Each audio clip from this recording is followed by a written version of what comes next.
So I'm just going to check. Am I asking this question for the panelists? No, well, I mean, you're asking a question for Benedict, who has. Okay, no, I was just double checking. Absolutely, no. So my question for Benedict was, what was it about the film and the role in particular that attracted him to actually take part? Did any of the themes carry a personal resonance for him? And in terms of the legacy of the film and the character that he has played, does he feel that this will have a lasting impact on perceptions of Guantanamo? Right, now we're going to go over to Benedict, who's going to answer this question, hopefully. Here we are. Seema, hi, it's Benedict. Great question. You managed to get 3 questions in one question, but hey ho, you're looking at the ceiling of a car, lucky you, because you can't look at me because I'm playing Doctor Strange in looks I can't reveal. Exciting. But I came to reveal to you why I was really keen to bring this story to life, both as a producer initially and then as an actor. What appealed to me in the story was Mohamedou, the man, his voice, his love, his faith, his humanity, his incredible resilience, his ability to turn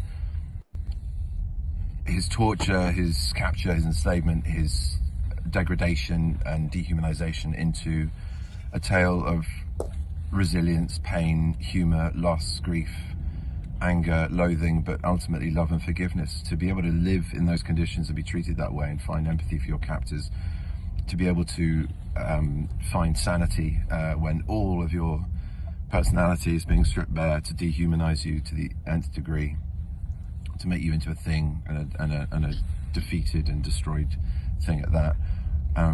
And to somehow manage to survive that as an innocent man is a remarkable story, and he bore witness with intelligence and insight to the wrong that is Guantanamo Bay. I first read an extract of his book, the redacted copy, sorry, for the Guardian website. It was something to do with human rights, and I was hooked on the excerpt they gave me.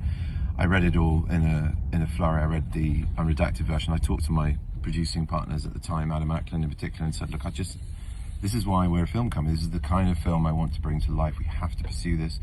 He had a chance meeting with Lloyd Levin, who had the book, and they I think Lloyd was already after the rights, or had the rights even, and we went into production with him, if I remember correctly. I'm hugely proud of the film, and I would have been happy to have that association with it alone. It's an important story and a really, ultimately, an inspiring story, despite the depravity that's depicted and the stain on democracy that is Guantanamo Bay.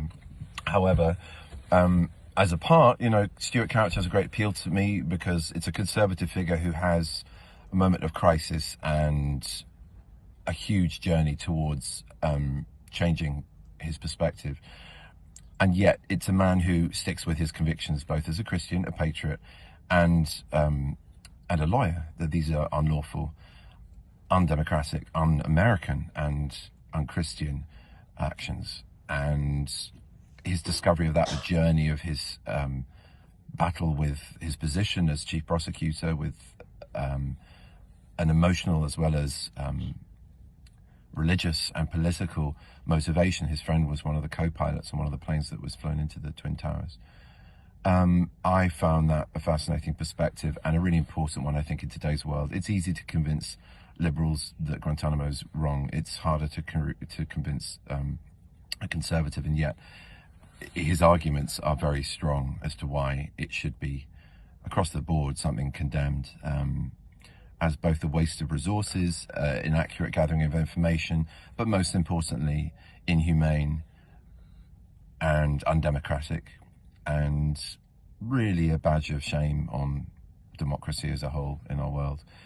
So yeah, I hope that's the lasting impact of the film, that it remains, like Mohamedou's extraordinary book, a witness statement to the wrong, and change may come from it. Thank you for your questions.